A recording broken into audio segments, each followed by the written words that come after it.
Your Health is Your Wealth. My name is Argo Duenas, and I'm your host for today.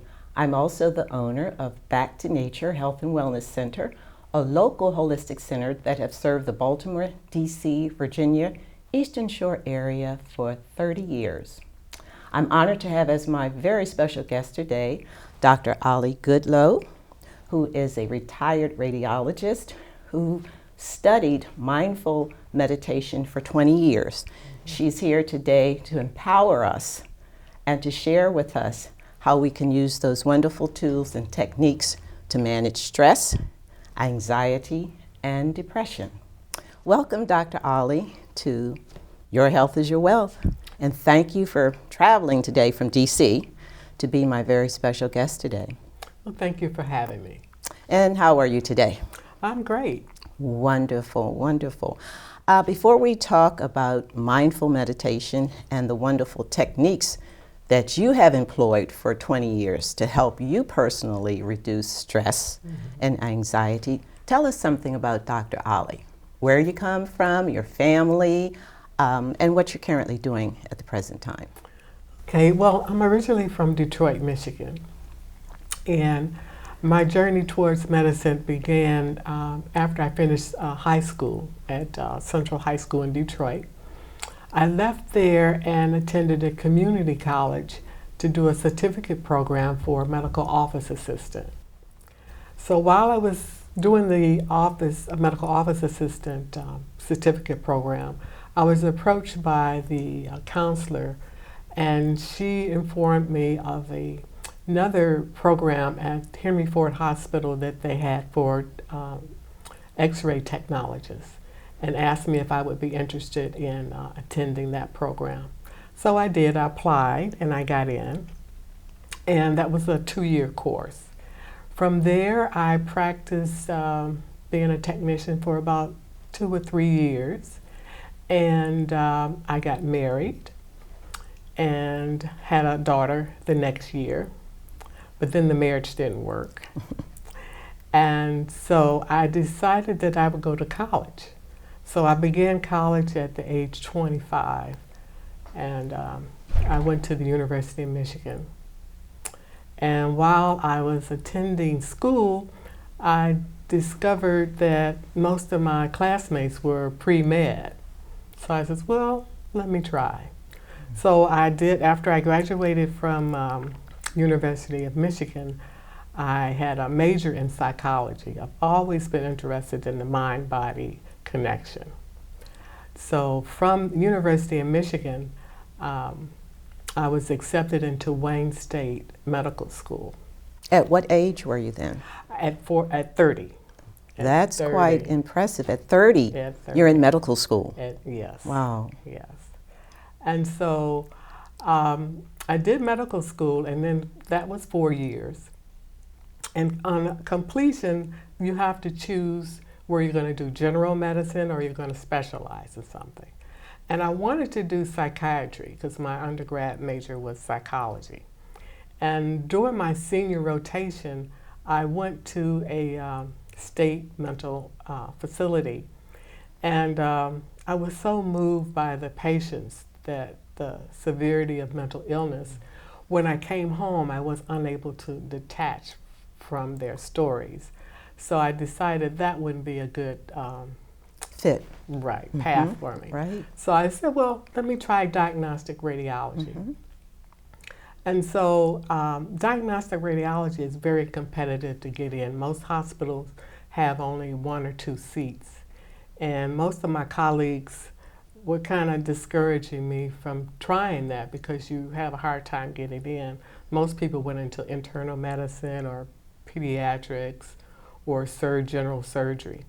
But I was determined that I was going to go for what I wanted. So I applied to the hospitals in the Michigan area.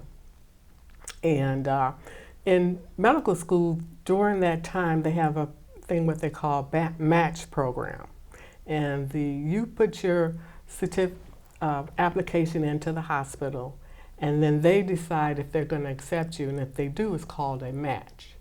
And so I applied to the hospitals that I wanted to go to, and they have a day at the medical school called Match Day. So the night before Match Day, I received a call and they told me not to come because I didn't match. And so I said, oh boy. So I decided that I would try to pursue my own to make a match. During my senior year, I came to Washington, D.C. at Howard University Hospital and did a senior rotation. And during that rotation, the radiologist was impressed that I could read quite a few of the films because of my history of being an X-ray tech. Correct. So I asked them if they had an opening.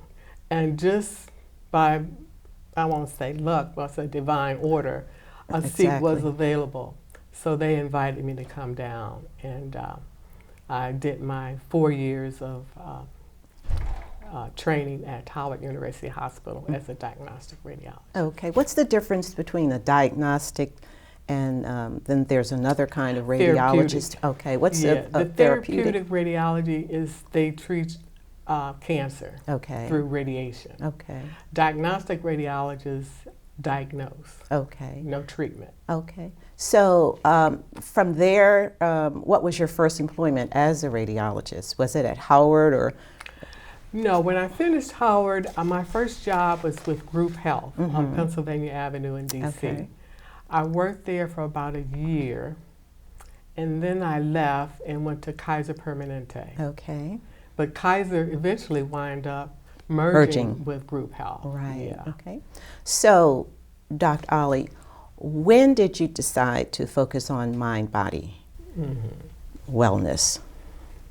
Well, I was diagnosed with hypertension, and even though I'm a physician, I wasn't too eager about taking medications. So I tried to look at other areas that what I could do for myself to kind of decrease that. And so I, in the late 90s, I took a program with John Kabat-Zinn through the University of Massachusetts. And he has a program based on mindfulness-based stress reduction program. Right. And so I used meditation as a complementary method to decrease my blood pressure, and it worked. I'm not completely off of medication, but I've decreased it quite a bit. Okay.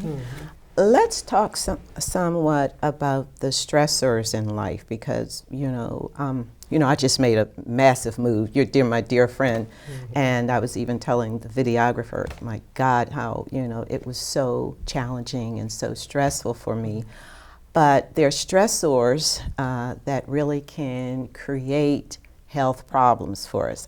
In my practice as a holistic health practitioner, every day I see young people, especially Dr. Ali, coming in on anxiety medication, depression medication, and they're stressed out with their jobs. They're on jobs that they don't really like, or they're working 2 or 3 jobs just because of the economy right now. So stress, I think, is a major factor in creating illness.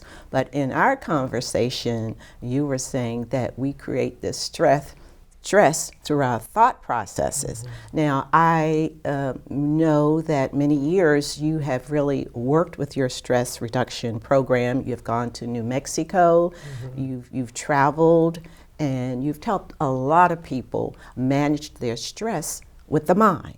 So would you elaborate on that a little bit more? Yeah, that's the basis of mindfulness. Mindfulness is allowing you to observe your thoughts moment by moment, what's on your mind, body, and emotions without judgment. And as you said before, Argo, the stress is created by our thoughts. We think approximately 60,000 thoughts per day. Say that again, please. 60,000 thoughts per day. That's a lot of thinking, thoughts going through the mind. And most of those thoughts are negative. And we have a story going on in our minds that's is our own theme story, and we're the main character in there. So we're always telling ourselves stories. And interesting enough, the mind is a tool, and it doesn't like to have incomplete stories. Say that again. It doesn't like to have incomplete What do you stories. mean? What do you mean by that? Okay, I'm going to give you an example. Okay. Now, say one day a young lady moved into a neighborhood. She's 24 years old. Okay. So she's new to the neighborhood. She moves in. And then across the street from her are two middle-aged ladies. They're sitting on the porch in the evening, sipping their lemonade. And they notice a young man drives up in a car. He gets out of the car and he goes into the house. Now he stays about 10 or 15 minutes, then he comes out. Then they notice another young man drives up, he goes into the house, stays 15 minutes, and he comes out. But then another young man comes, goes in, stays 10 to 15 minutes and comes out. Then finally, the local priest comes in to check on her. She had been ill, and each of the visitors were there to check on her well-being. Now, most of the people, when I teach this program at the rehab center down for some, What is SOME again? It's an acronym. Yeah, so others might eat. Okay. This is a nonprofit. Nonprofit in Washington, D.C. Okay. I work with the wellness program for under addiction rehab. Most of them thought that maybe she could have been selling drugs. Other people thought that maybe she could have been a call girl. But what I'm trying to show you is that our mind, I gave you the story, but if I didn't give you the end that the priest came to check on her for her well-being, your mind automatically makes its own story up to complete the story. It doesn't like to have incomplete stories. So what happens is we walk around with these stories, and most of the time they're not true. But we tell ourselves those stories over and over and over again. And so through mindfulness, you're able to observe your thoughts. You watch your thoughts. You see what you're creating. And that's why I went ahead and I developed this journal called Just Observe Yourself. Now, through this journal, it's 30 days. You have opportunity to observe your thoughts. Just write little notes in the journal to see what you're thinking. Are you in the past? Are you in the future? Or are you living in the moment? Now, most of us live in the past and the future, and very seldom do we live in the now. When you live in the present, you decrease the stress cycle in your body. Wonderful, wonderful. I'm still really trying to get that and practice it, but I have noticed, you know, because I've taken many self-help courses myself, I really have, and I've been working on myself. This is a story, right? We're all on our personal journey, and this is why I have this show, just to, you know, really encourage people and to empower people, but to let, you know, folks know that we all have a story, we're all on a journey, and to be authentic with ourselves, and to really seek, you know, to become the greatest and highest vision of who we've been called to be. Am I right? Correct. So we really have to tune into our mind and our thoughts. And there was a book called The Power of Now by Eckhart Tolle. Am I right? And I found that book to be very helpful as well. I've taken your course as well, Just Observe Yourself. And just recently, you have really been a blessing to me, honestly, because I've been going like, oh my God, this is just too much. I'm stressed out, you know, all over the top, and I'm reacting instead of, you know, just being in the present moment and being still.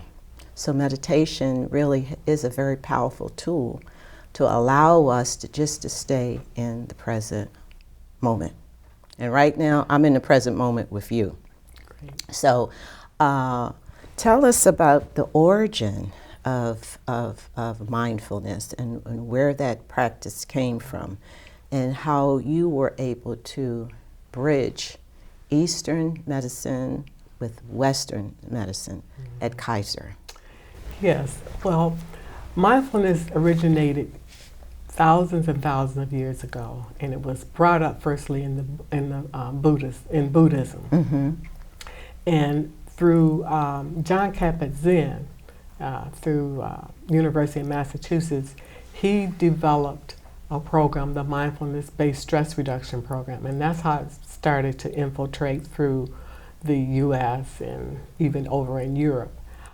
When I took the program with John Kabat-Zinn, I came back to Kaiser and started a pilot program to help the patients there, people that had chronic pain, people as well who overutilized the system. What do you mean by that? Patients that constantly called for appointments. Kaiser is the HMO.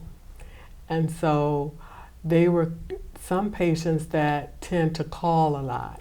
If we felt that if we could get them in the program, decrease their stress, that would help their bodies. The pain would decrease. Now, John Kabat-Zinn is known for lots of research that they showed that chronic pain decreases when you practice mindfulness meditation. Give me an example.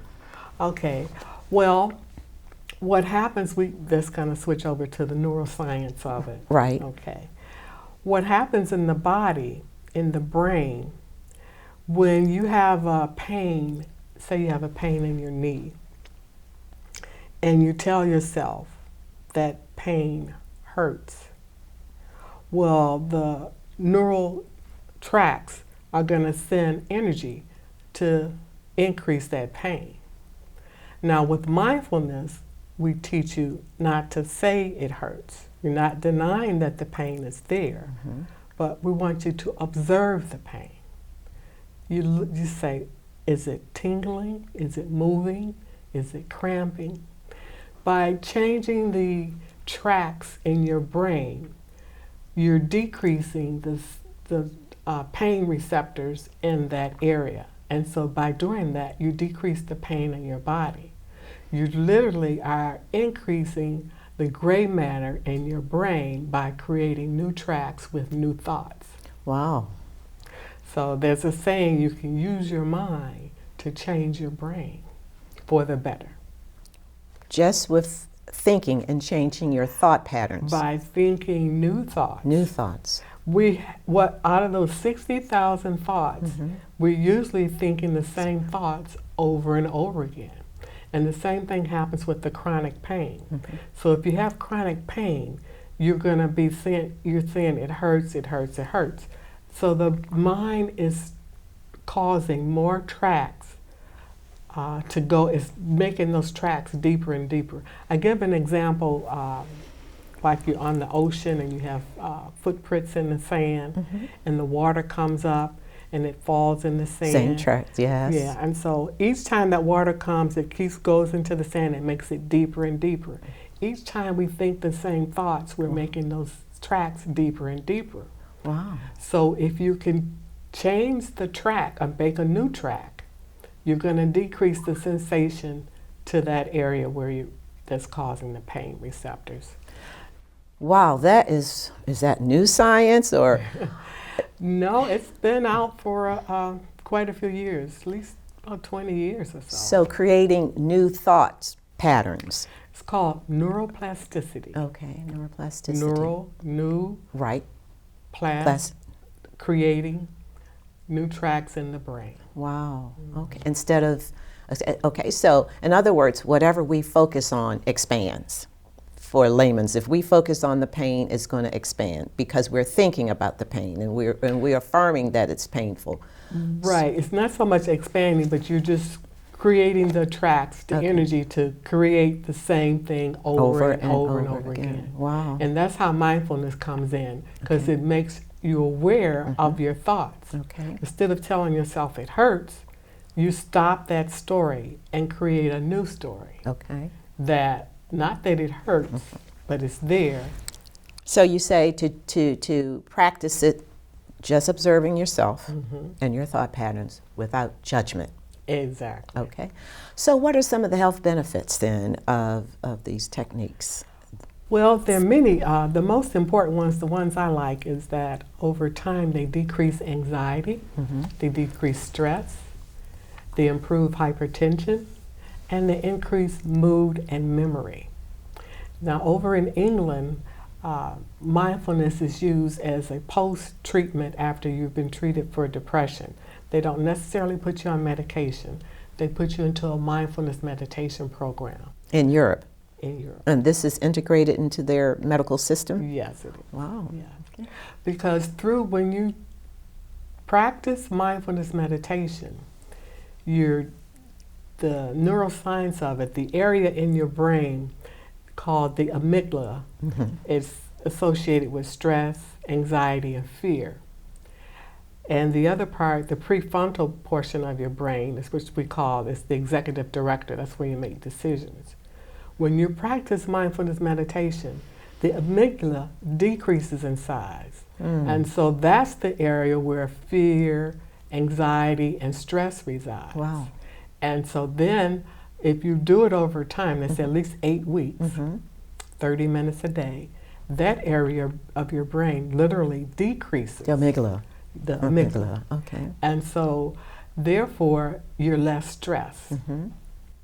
You're less stressed. So how does the breath, how do you use the breath as a way to bring you into the present moment? Right, exactly. Mindfulness, we usually use the breath as the anchor to the present moment. So as long as you're breathing, you can always meditate with mindfulness. That's what I like about mindfulness as opposed to some of the other meditation techniques.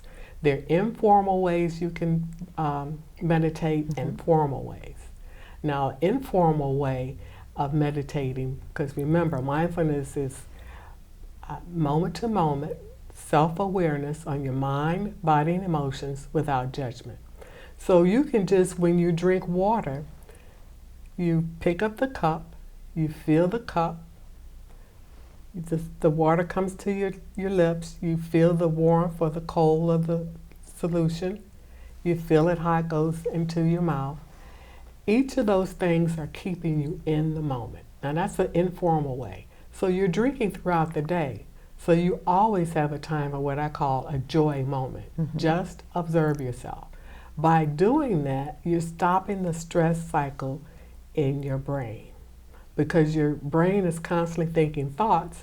And so that stops the stories going on or worrying about the past or worrying about the future. Is keeping you in the moment. And that causes your body to relax. So, for instance, like right now, in this very present moment, I'm focusing on my conversation with you and, just the energy of just being in the present moment. So it could be like drinking water or whatever we're doing at the moment to focus on that. Am I right? And then that takes us out of our thinking mind. Exactly. It takes us out of the past and it helps us to stay focused right in the present instead of thinking about what's going to happen the next minute, like my videographer. Exactly. One time, one moment, one place. Right. Because even though you're sitting here, Right. your mind may not be here. Absolutely. You can be like you said, thinking about the videographer. Right. So the more that you can keep your mind in the moment. Right. And so with the breath. With the breath. With the breath. Well, it doesn't have to be the breath, but say, because before we used the cup and the water. Right. But if you're just out and you feel yourself getting stressed, you use the breath. You feel the air as it goes in your nose, cool. Then you can feel it coming out. And then you notice, you check in what we call with the 5 senses. You notice your body. What do you feel? What do you see? What do you hear? What do you feel? Do you feel your body sitting on the chair? All of those things keep you in the moment. Right. When's the best time to meditate or practice this? In the morning, or like you say, you can do it all day long, right? Well, initially, most meditations, they say the ancient way, it says sunrise and sunset. But with mindfulness, like I said, you can do it any time. When you wake up, you get out of the bed, you can just feel the sensation of your feet touching the floor. When you're taking a shower, you can feel the water. That's all of those techniques are keeping your mind in the moment. Now, there's the formal way to do it is sitting meditation, where you put out a special amount of time, say 30 minutes, to sit, and the focus is on your breath. You just sit. Now, your mind is going to wander as you're sitting there, focusing on your breath. But each time your mind wanders away, thinking about tomorrow or What happened yesterday? You say, oh, I'm supposed to be focusing on my breath. Right. In that moment, when you notice that you have drifted away from thinking, focusing on your breath, you've just started to practice mindfulness. Okay. You bring your mind back to the breath each time you feel that you notice that you've wandered off. And so what you're doing, you're training the mind to stay in the moment. Wonderful. I know that you've worked with children, and you say in the Baltimore school system now, they have mindful meditation in their public school. Is that correct? That's correct. They have a detention room where if the children are acting out, instead of sending them home or giving them some days off, they let them go into the meditation room. Wonderful. And they teach them mindfulness. And they've noticed a big difference. I've also noticed it in the hospitals as well. They have Yes. a little areas, a little sanctuary where people can go and just be quiet and still. We only have a few minutes left, Dr. Ollie. Are there any closing comments, anything you want to share with our viewers? Well, I think mindfulness meditation has really changed my life. And so I would recommend, everybody's life has stress in it. So everybody can benefit from mindfulness meditation.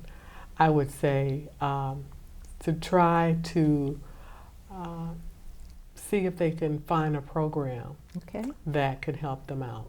All right, now we got 1 minute left. Give us a website where our viewers can contact you if they want to learn more about meditation and how to use those wonderful techniques to manage and decrease stress. Okay.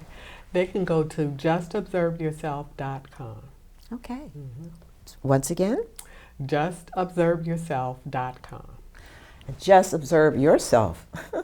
Back to nature once again, thanking you for watching Your Health is Your Wealth. And remember, in this very present moment, we do have the power to take charge of our life and our health. And I want to thank Dr. Ollie Goodlow for coming here today and offering up those wonderful techniques. Thank you, Dr. Goodlow. Thank you.